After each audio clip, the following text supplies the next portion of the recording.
Buenos días, colegas. Somos Aimee Balancino y Catherine Prost, residentes de segundo año del Hospital Pedro Fiorito de Avellaneda, y hoy vamos a dar este Ateneo titulado El lado B de la pandemia, de artritis y cristales. En primer lugar, vamos a contarles cómo nos vamos a organizar. Empezaremos por una breve introducción de lo que es la artritis reumatoidea, seguiremos con la relación con el líquido pleural, les comentaremos acerca de un caso clínico en nuestro hospital y por último las conclusiones que nos dejó este Ateneo. Para comenzar con la parte de artritis reumatoidea, vamos a hacer un poco de memoria. ¿Qué sabemos de esta patología? Las enfermedades autoinmunes sistémicas constituyen un grupo de patologías de etiología generalmente desconocida que se caracterizan por la disfunción del sistema inmunitario debido a que su mecanismo patogénico se basa en la pérdida de la tolerancia inmunológica, lo que conlleva la afectación simultánea o sucesiva de la mayoría de los órganos y sistemas del organismo, generando manifestaciones clínicas floridas y por ello es difícil su pronto diagnóstico. La artritis reumatoidea se presenta como una enfermedad inflamatoria de tipo sistémica crónica que afecta a numerosos tejidos y en especial afecta a las articulaciones produciendo rigidez, dolor y una sinovitis proliferativa no piógena que suele progresar hacia la destrucción del cartílago y del hueso subyacente, provocando la artritis de tipo incapacitante. Esta patología afecta entre el 0,5 y el 2% de la población mundial. La población afectada es principalmente femenina entre los 35 y 60 años y en menor medida hombres de similar edad. Su diagnóstico se basa principalmente en las manifestaciones clínicas del paciente y se puede confirmar mediante serología. Enfermedades como la artritis reumatoidea presentan una inmunopatogenia en la que se activan los linfocitos T, ya sea por predisposición genética o bien por la presencia de un antígeno artriógeno o activadores, tales como agentes infecciosos, factores hormonales, factores ambientales y constitucionales, generando una producción exacerbada de interleuquinas de tipo 1, 8 e interferón gamma, dañando el endotelio, expresando moléculas de adherencia y llevando al acúmulo de células inflamatorias. Las lesiones se dan por la activación de linfocitos de tipo CD4 positivo que al liberar citoquina fomentan la activación de linfocitos B, que conlleva la formación de factor reumatoideo, la formación y depósito de inmunocomplejos y finalmente la lesión articular. La liberación de citoquinas a su vez activa macrófagos y se liberan además otras citoquinas que generan la proliferación de fibroblastos, condrocitos y células sinoviales, que aumentan la liberación de colagenasas, elastasa, prostaglandina endotelial de tipo 2 y otras enzimas.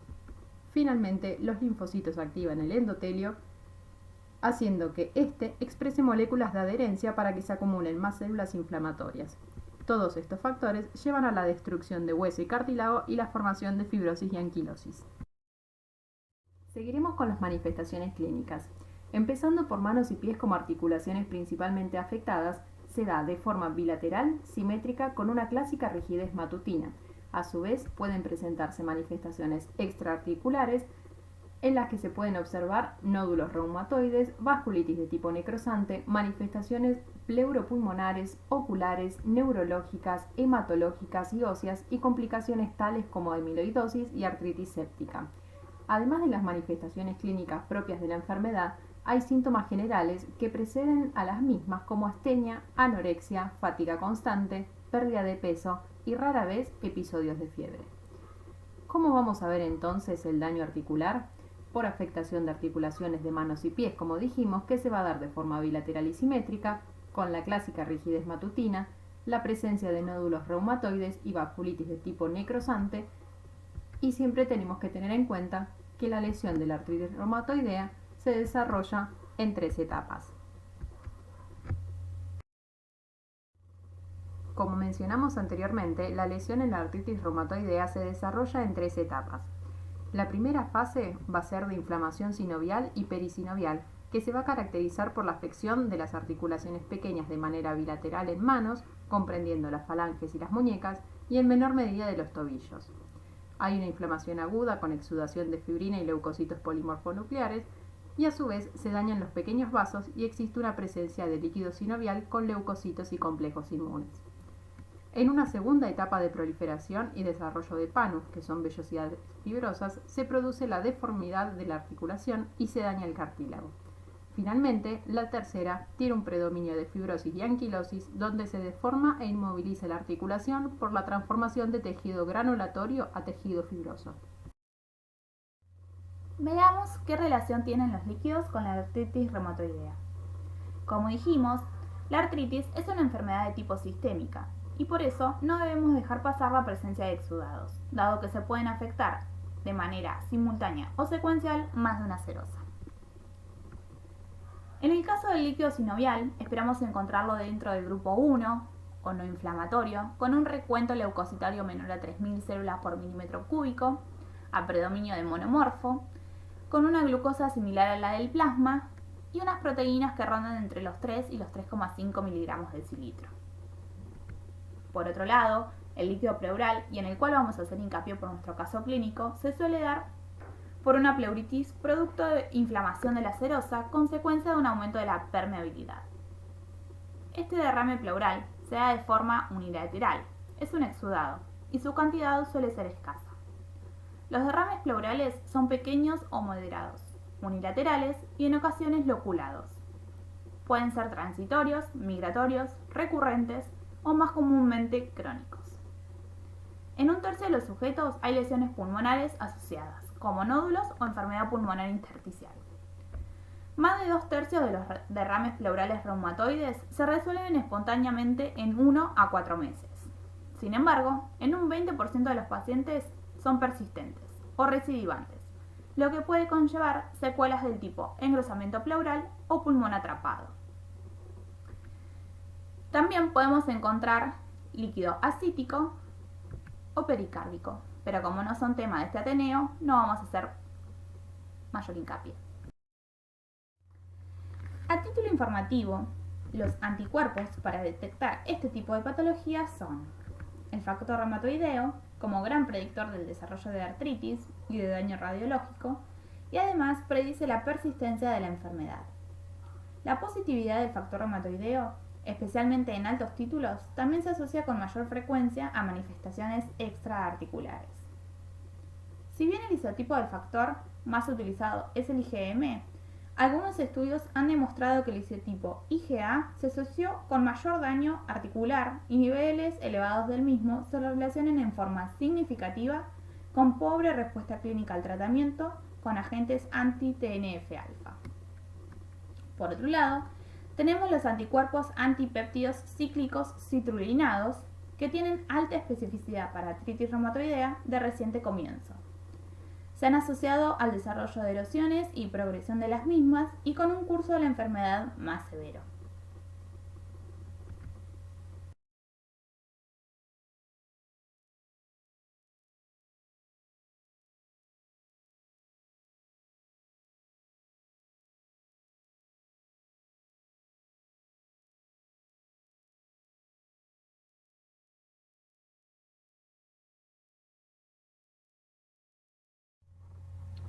Además, tenemos que tener en consideración que podemos estar frente a diferentes resultados en cuanto a los anticuerpos.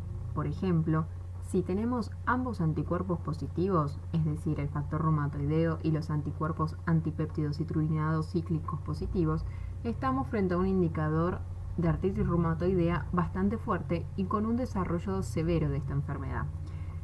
Si tenemos los anticuerpos antipéptidos citrulinados cíclicos positivos, pero el factor reumatoideo es negativo, es probable que estemos frente a las etapas iniciales de la patología o que ésta se desarrolle en un futuro cercano.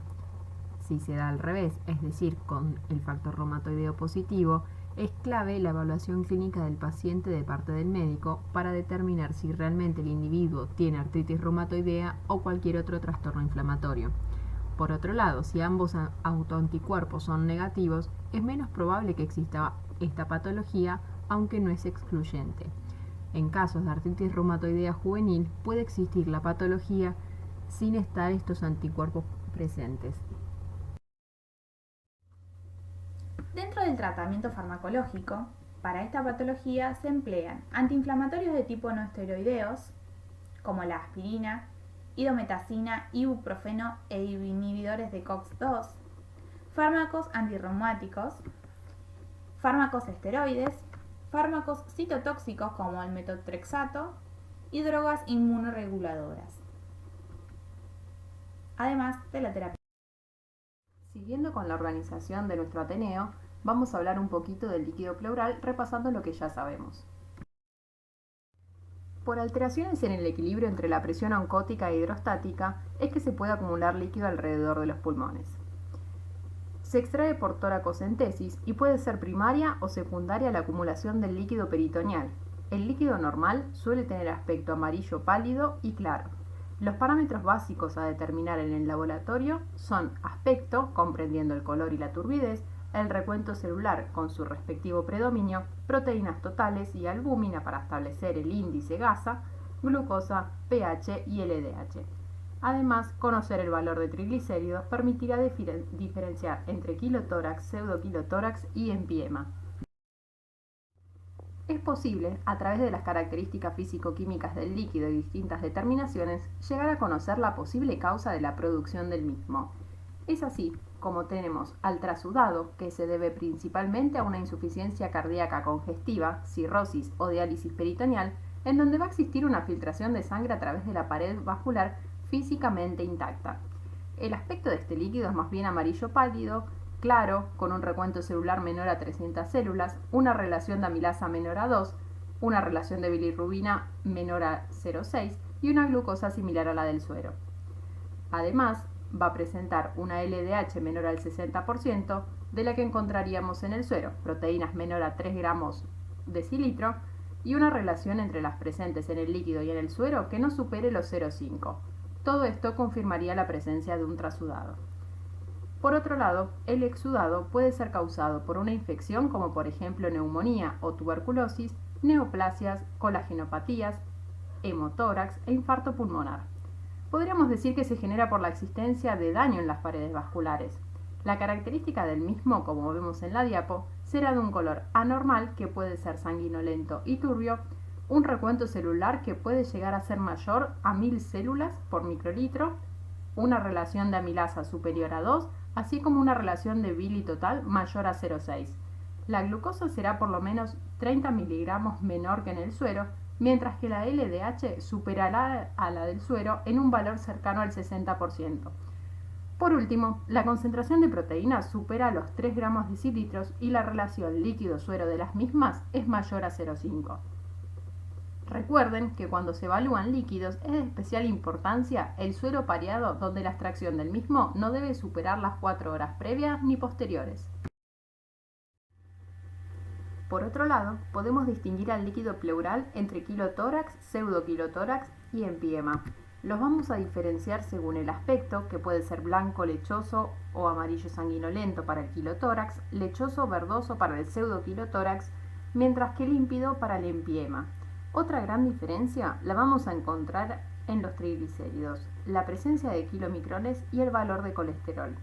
Entre las causas de cada uno tenemos daño u obstrucción del conducto torácico, trauma, neoplasia o bien congénito para el kilotórax, mientras que en el caso de pseudokilotórax el derrame es crónico que puede ser producido por TBC, pleuritis reumatoide o artritis reumatoidea, como va a ser nuestro caso clínico. Para integrar lo que vimos, extraemos un caso clínico de nuestro hospital. Paciente de sexo femenino de 67 años de edad ingresa a la guardia de nuestro hospital con síntomas compatibles con COVID-19 que finalmente se confirma luego del estudio de biología molecular el 27 de octubre del año pasado. Posteriormente, reingresa a la guardia el 10 de noviembre traída por familiares. Al examen de ingreso posee parámetros dentro de la normalidad, tanto de la frecuencia respiratoria, cardíaca y la tensión arterial. Lo que se encuentra es que tiene una marcha limitada por anquilosis de ambas rodillas, signo de tecla y un tórax con diámetro antero-posterior aumentado, una regular mecánica ventilatoria y entrada de aire bilateral. No tiene ruidos agregados. No presenta tos ni disnea al momento del examen físico, por lo que se realiza un TAC de tórax donde se evidencia derrame pleural derecho. Se realiza punción y aspiración del líquido pleural el cual era de aspecto lechoso, por lo que se decide internarla para control, diagnóstico y tratamiento. Como antecedentes, la paciente tenía un diagnóstico de artritis reumatoidea hacía 30 años. Cumplía tratamiento y controles periódicos hasta el inicio de la pandemia y a su vez refiere haber tenido un episodio anterior de derrame pleural que requirió tratamiento con corticoides. Lamentablemente, en esta etapa fue dada de alta, pero solamente con corticoides, dejando de lado el tratamiento para su artritis reumatoidea.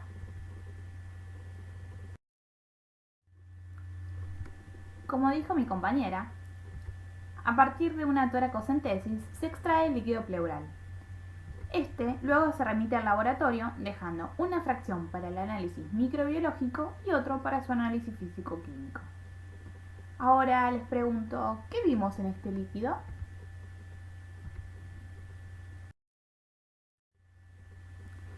La paciente presentaba un líquido pleural amarillo y lechoso, tanto precentrifugado como postcentrifugado.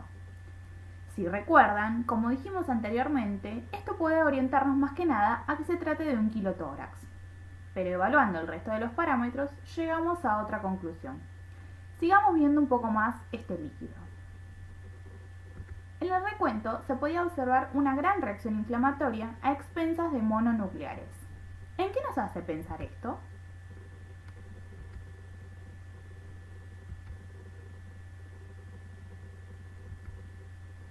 En cuanto a la química, el líquido presentó una glucosa de 71 miligramos decilitro, proteínas de 7 gramos decilitro, LDH de 3.946 unidades por litro, una amilasa de 31 unidades por litro, triglicéridos de 59 miligramos decilitro y colesterol de 303 miligramos decilitro. Por otro lado, el suero pareado arrojó los siguientes valores: una glucosa de 205 miligramos decilitro, proteínas de 6,7 gramos decilitro, LDH de 378 unidades por litro. Como podemos observar, se cumplen varios puntos de lo que mencionamos unas diapositivas atrás. Pero lo que más nos llamó la atención fue observar abundantes cristales de colesterol en el líquido. Acá les dejamos algunas fotos del análisis microscópico para que vean la cantidad de cristales que presentaba este líquido. ¿Cómo podemos explicar los resultados de esta muestra? El líquido pleural, entonces, se genera como consecuencia sistémica de la inflamación de las membranas de la pleura, lo que genera un desequilibrio de presiones y el consecuente derrame. Se trata, en este caso en particular, de un exudado, porque la glucosa en el líquido es de 30 miligramos decilitro menor que la del suero, y más también. Las proteínas en el líquido son mayores a 3 gramos decilitro, y a su vez la relación proteínas en líquido respecto de la del suero es mayor a 0,5. Por otro lado, la LDH tiene un valor superior al 60% respecto a la del suero, y la relación de la amilasa es mayor a 2. Por otra parte, que el líquido sea amarillo y lechoso, sumado a unos triglicéridos menores a 110 miligramos decilitro y un colesterol mayor a 200 miligramos decilitro en el líquido, nos lleva a pensar que estamos frente a un pseudoquilotórax. La presencia de cristales de colesterol se explica por la alta presencia de colesterol del tipo HDL en el espacio pleural. Finalmente, la paciente es dada de alta con el correcto tratamiento y enfatizando en la importancia de seguir con los controles y tratamiento de su enfermedad de base, a pesar de la pandemia. Algunas conclusiones para llevarnos a casa. La artritis reumatoidea es una enfermedad autoinmune sistémica que compromete no solo las articulaciones, sino al organismo completo. Por otro lado, cabe destacar que pueden existir complicaciones que llevan a la producción de distintos líquidos corporales. No debemos olvidar que los marcadores claves para esta enfermedad son el factor reumatoideo y los anticuerpos antipéptidos cíclicos citrulinados, o ACPA. Por otro lado, y gracias a esto es que decidimos ponerle el título a nuestro Ateneo, queremos recalcar la importancia de seguir realizando controles rutinarios, ya sea de enfermedades crónicas, aún en contexto de pandemia. Además, es importante recalcar, más allá del contexto de pandemia, que el trabajo interdisciplinario es clave para poder brindarle al paciente la mejor atención. Acá les dejamos nuestra bibliografía consultada.